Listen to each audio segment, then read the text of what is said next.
Tonight's program I solely produced, and it's the first time it's ever been done. So if I flub a few lines or get some things wrong, feel free to correct me after the show, but hopefully you will bear with me. Bear with you. Well, that's a good way to start. Not that was intentional. Tonight's program is extra special because there's something that I've always been fascinated and had to do with our California state flag, which got me thinking. Now I know that symbol on that flag, I know for a fact, is not a California blackbird.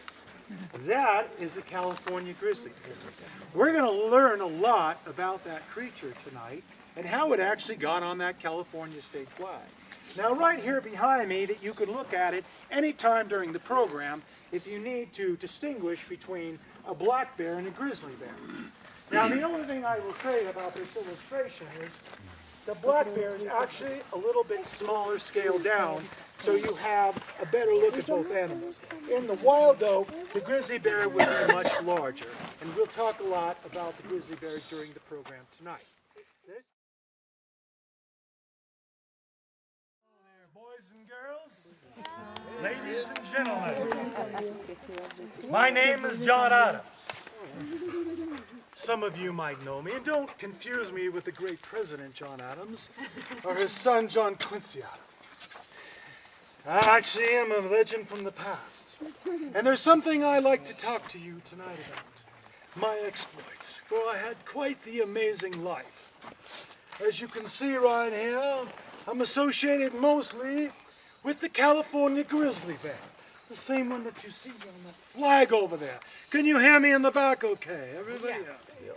My name is John Adams. I was born in the year of 1812 in a suburb of Boston known as Medway, Massachusetts. There I was born in a small suburban community, and at age 14 I had a hankering for the outdoors. But back in those days, after my education ended at 14, children were expected to go to work. And I soon found a trade as an apprentice, like my father before me, who was none other than a cobbler, somebody who made shoes.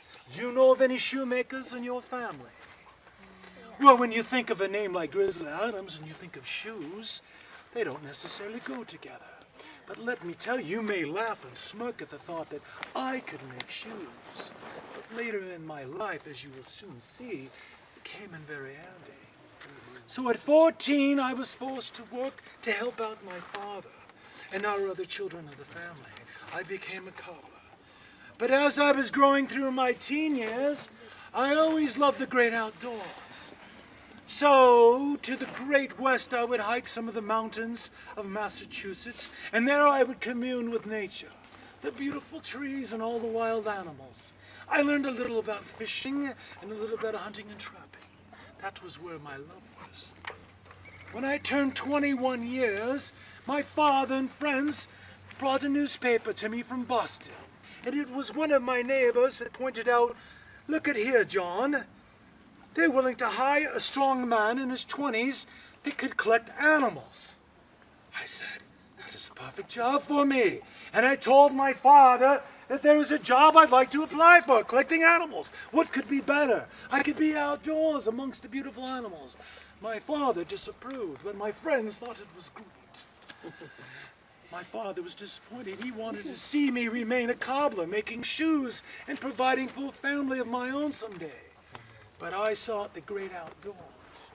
And in those days, they were called menageries or traveling circuses, long before the term zoo was used. People in the cities had no way of seeing these wild animals, so they'd hire people like me to go out and collect animals. I learned the trade from some old Mohawk Indians. So I traveled up to far north, Maine, where I started collecting wildcats. I collected black bears and raccoons. It was a lively time back there in the hills. And all my collections I would bring to my employer, who then would take the animals out for show. It was like a traveling circus. It would go from town to town, and you town people would come out to see what a raccoon looked like, or a black bear, or a wildcat. 2 or 3 years into it, My employer said, "John, you're one of the greatest trainers I've ever seen. Animals must take a great liking to you." And I said, "I don't know what it is. Maybe it's animal magnetism, I don't know. But I have a special request for you. Sitting on the dock there in Boston is a Bengal tiger. We just had it shipped in from overseas. Would you like to give a shot at training that animal?" And I contemplated that a while, and I said, "Well, it can't be much different than a black bear, I suppose." So with a couple trainers at bay, I walked into the cage of this large Bengal tiger, and as I came up, I had a little bit of a stool and a whip and sent him back for a little while, and as I sent him further back, he pounced on me. He pounced and knocked me to the ground. That Bengal tiger injured my back greatly, and as I lay there on the ground, I could barely get up. The other men had to rush in and hold that tiger at bay, and I couldn't walk, and so they led me out of the cage. And then I realized that my collecting days were over. Sad as I was, I could barely walk. But within weeks, my back mended somewhat. Hunched over, I came to my father and said, "Father, I cannot be a burden upon the family. I will go back to making shoes as you wished." And I would make shoes for many years of my life. I also ended up getting married and having 3 children. I thought my days in the mountains roaming the wilds looking for creatures had ended. But then one day my father, Elsa, came to me and said, "Son, did you read about this? It was in the Boston paper. Some chap out in California named James Marshall discovered gold in the American River." And I thought to myself, "Well, Father, we're not builders. We make shoes." No, he said, "we could sell the pioneers of going to California shoes. They're going to need footwear." And so we schemed together, and we took the Adams fortune out of the banks. We accumulated all that money together, and we bought up all the shoes within Boston. There we got large crates. We put all the shoes in the crates, and our thought was we would ship them up the Mississippi River somewhere along. Maybe St. Louis would be a good spot, where the pioneers would eventually reach that spot by wagon, schooner, and then they would need new shoes. Booties for the children, glamour shoes for the women, and for the menfolk, sturdy boots as they headed out west. We thought we'd make a fortune off selling shoes to the miners.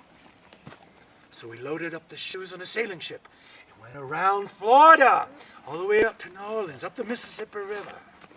And there was unloaded at a warehouse in St. Louis, all our shoes. And we thought 2 weeks would pass, and then we would head out west, and then we'd gather the shoes and open a store where we could sell shoes to the pioneers heading out west. It was a great idea, we thought.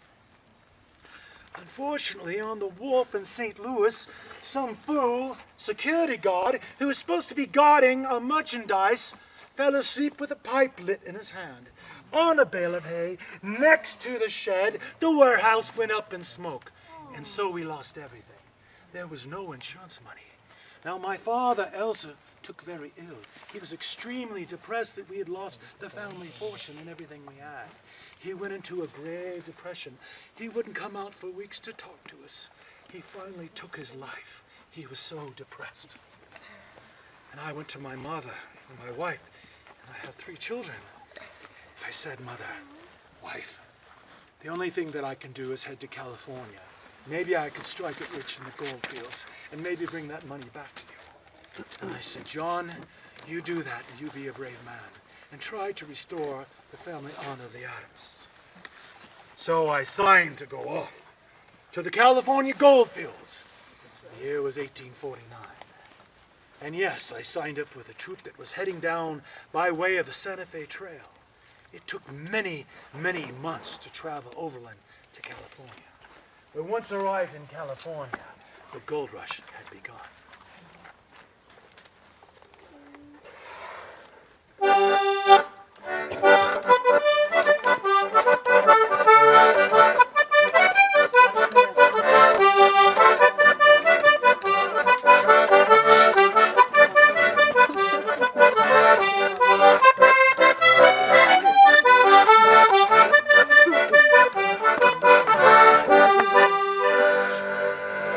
Arriving in California in late 1849, Most of the claims had been spoken for by the miners who had got there earlier after they heard about James Marshall's great discovery.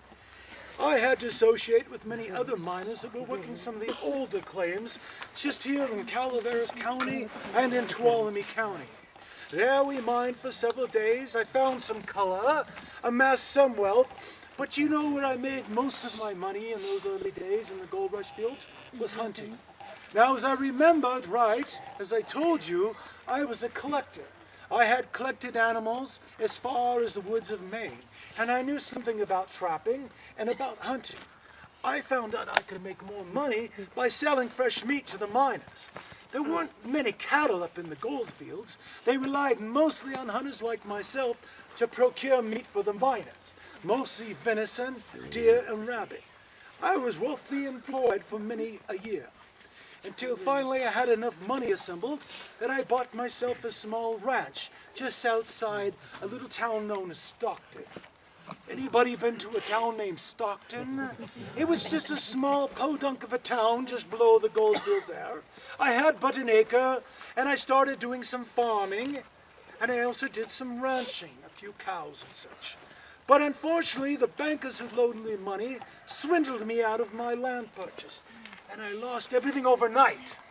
So it was almost like the war fight all over again. I was depressed. I had enough of civilization. I took my ox cart, a few of my clothes that I would wear, my rifle, and I headed up into the Sierra Nevada mountains, in a place named Tuolumne County. Do you know what Tuolumne County is? Well, up there, I went up into the deep forest. I felt alone. But then I met some very friendly people. They were known as the Miwok Indians. Now, the Miwoks were fantastic. They helped me winter that year. It was 1852. I built a cabin with their help. In exchange, I sewed them shoes and some buckskin jackets because I knew a little bit about trapping and hunting. We became great friends and brothers. I always thought the Miwoks as my great brothers. Later that spring, I decided to do some trapping further north. I traveled over 1,200 miles up to what was called Washington Territory. And it was there in that next summer that I ran across my very first grizzly bear. This grizzly bear looked like it was orphaned from its mother. Not but a year old, it was a female. So me and my Miwok companion who had journeyed with me, we laid a snare and we trapped that grizzly bear, that female grizzly bear. And slowly, after weeks, we could tame it somewhat. Yes, we offered it food. And believe it or not, it actually would follow us like a large pet dog. Can you imagine, you children, having a pet such as a grizzly bear? This is a fact. This is not fiction. I named that bear Lady Washington. For Washington was one of the great ancestors that my in-laws knew well from the Revolutionary War, who was the first president of the United States. Now, Lady Washington was so tame that no longer did we have to pull it by rope behind us and the mule as we headed on our journey back to California. We actually had the bear follow us, but more importantly, one day, I harnessed some leather and put some packs on the grizzly bear, taking the weight off the mule, and the mule must have been quite surprised to lighten up the load. We put it right there on the grizzly bear. And Lady Washington followed us with a pack all the way to California. I must tell you one other thing. We were stopped just at the border of Oregon to California there, near a pond. And as one day we were sitting, I told my Miwok friend, I said, I wonder if that bear would let me ride her.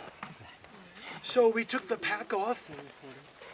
I pronounced to get on top of the saddle, perfect for riding, I must say, and I rode that grizzly bear. Lady Washington did not buck me off. My brain and mind was turning. People someday might pay great money to see a man ride a grizzly bear. So as I journeyed back to California, Lady Washington became our best pet. But there was something inside me.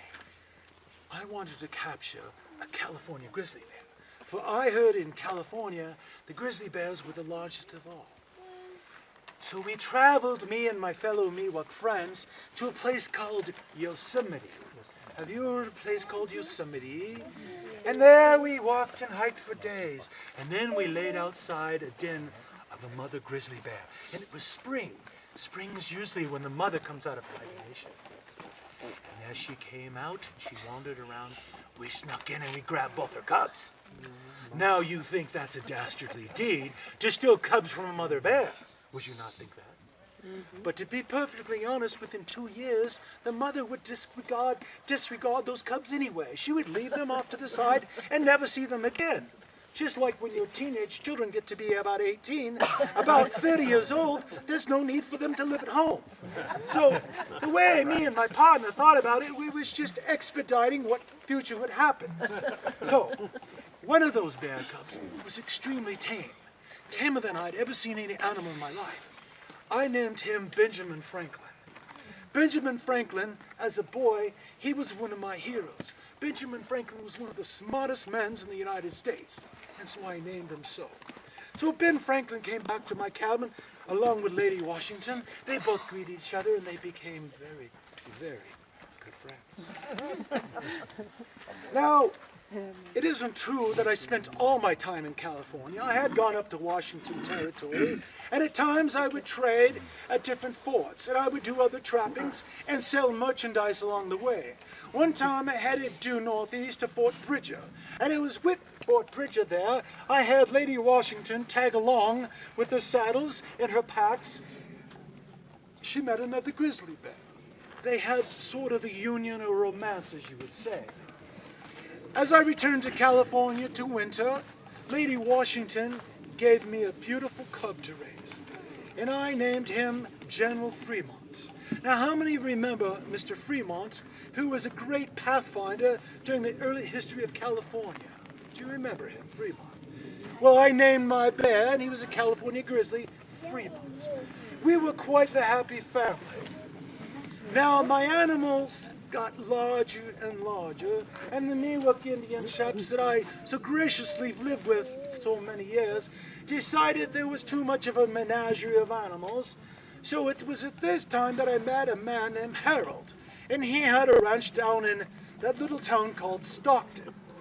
And there, during the winter time, Mr. Harold's ranch, he would keep many circus animals in the winter, because most of the traveling circuses in the 1850s would not travel through the winter months because the roads were extremely muddy. So they depended on Mr. Howard's ranch to take care of their animals. So we signed an agreement and became great friends. And certain times when I was out trapping, he would take care of many of my animals. Now, besides my grizzly bears, I also had a mountain lion, several raccoons. And along the way, I would show them off to people and earn a little money on the side. One thing, though, that ever fascinated me was I wanted to capture extremely large grizzly bear to prove that California grizzly bears were the largest bears in the entire world. So with a few of my Miwok chaps, we set out of Stockton, California with a wagon and enough tools to make a large cage. Now, down in an area of mountains called Tehachapi, we sat there and laid for a large grizzly bear. What we did was we took our saws and we built this contraption. It was an extremely large trap, basically. And the idea was the bear would come in, be enticed by some rancid meat, because grizzly bears can smell things up to a mile anyways, and we thought they would coax the bear into the trap. Once the bear was in the trap, we would spring the door, and we would have this large grizzly bear to show people that they do exist. We waited, day upon day, and that meat did not get any more gamier.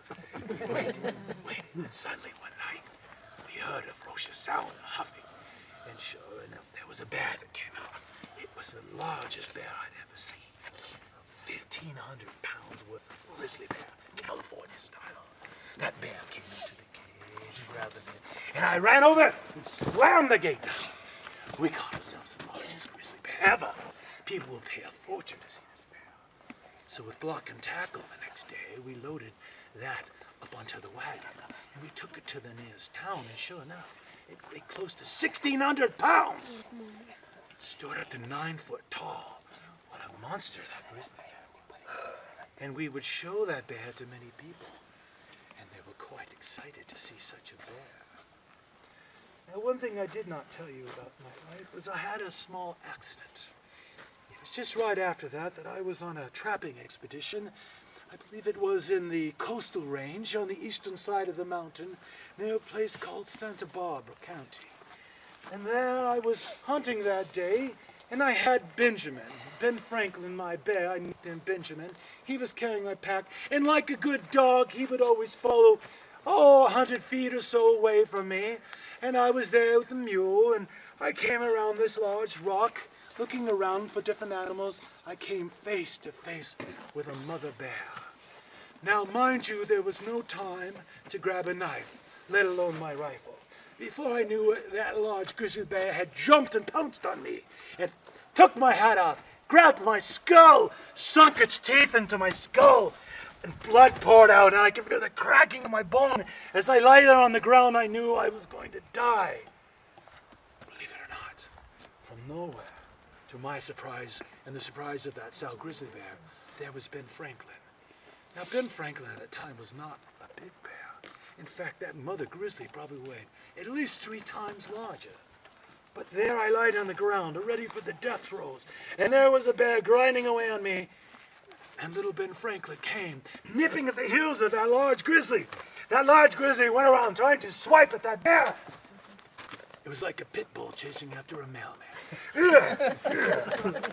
Couldn't catch the little bear. That little California grizzly tugged and tugged. Finally, that mother sow bear was so frustrated, she ran off. So there I was lying on the ground. Little Ben Franklin came and looked at me. He had been wounded too, and I was bleeding so badly. I could feel that half my scalp was missing. Slowly, I would nurse myself back.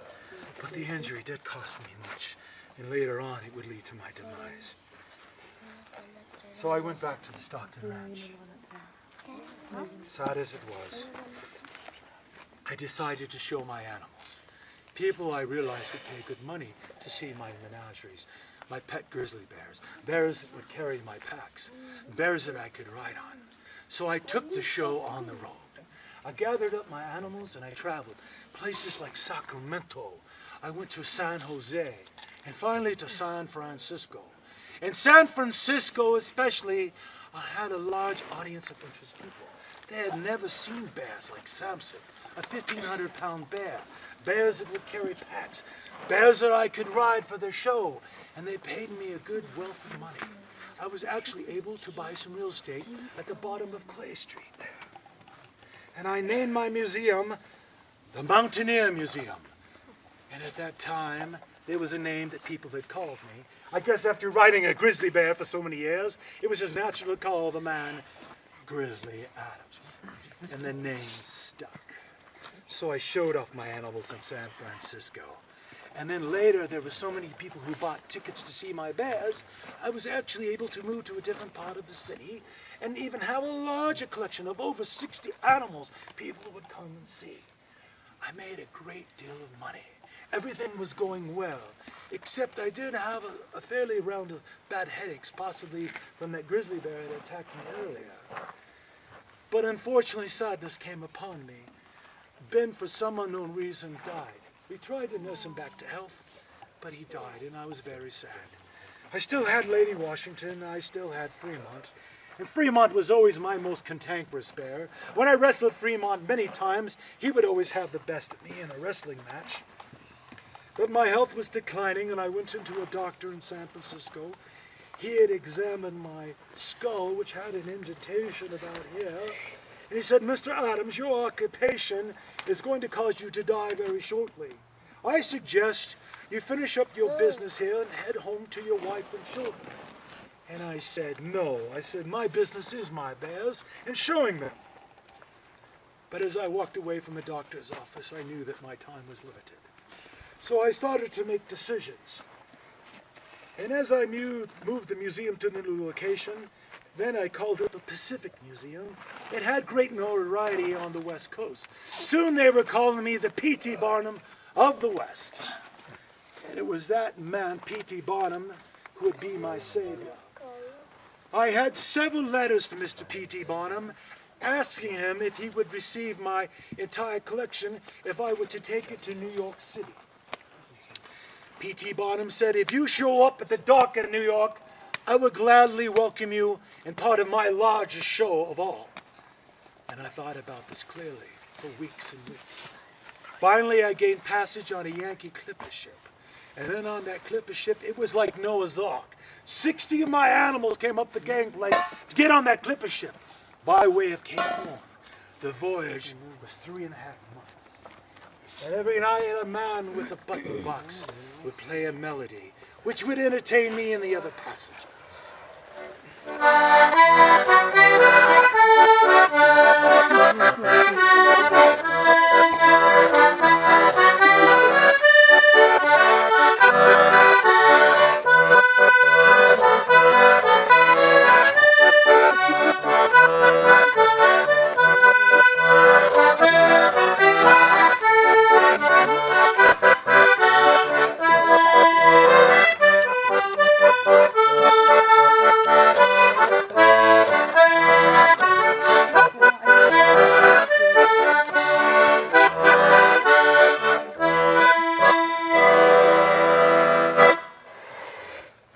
As I arrived in New York City, I was met by cheers from the audience. For everybody heard there was a man named Adams, Grizzly Adams, because I was some notoriety of the time. They came out to see me in my collection as the great bears came off the gangplank, and we went right down the middle of the street, right to Mr. P.T. Barnum's great museum and tent. There I signed a contract, and for over 8 weeks I would perform with my California menagerie. People would come from all over to see the great Grizzly Adams. But at this time my health was failing me, and it wouldn't be long. So I reunited with my wife and children, and I gave them a heavy sum of money that Mr. P.T. Barnum had given me for showcasing my animals. I lingered for a while as my wife nursed me, but paralysis set in where I could not perform any longer. Eventually I would die at age 48. I died in the year of 1860, just 2 years before Abraham Lincoln was inaugurated as President of the United States. That is my story of Grizzly Adams, the amazing life. Now, in my life, I was also known as James Captain Adams. I'm not so sure why people called me that. I'm not even so sure why I did. I do know it was my brother's name, and I used it for a short period of time. Captain was actually my mother's maiden. But to you, I will be John Adams, or better yet, Grizzly Adams. One last story before I leave. That bear that you see there, Randolph Hearst, a very arrogant man who lived after my time, claimed it was his bear, Monarch, that he paid. Monarch, his bear that was used on the California state flag. He paid hunters and trappers great money to find a large grizzly bear many years later. And he claimed that that was his bear that was used for the artwork. That is not true. That bear that you see there was actually illustrated in art in the late 1850s. That is actually Samson, my 1,500-pound grizzly bear. That is what you see. So anytime you see the California state flag, remember me in my time. So thankful that you came tonight, and I hope you enjoyed the program. I understand that it's not over yet. And Mr. Butch, would you like to talk to the fine folks as I leave? Farewell to you all. I hope you enjoyed meeting me. Again, my name is John Adams. I am known as Grizzly Adams, and I hope I dispelled a few myths. I never lived in the Rocky Mountains. My time out west I spent right here in California. Actually, most of the time in Tuolumne County. I have to leave. Farewell. I'm Grizzly Adams, a man who walked with bears. Out in California, his legends started there. In the high Sierra, across that great divide, journeys there were many with his grizzlies by his side.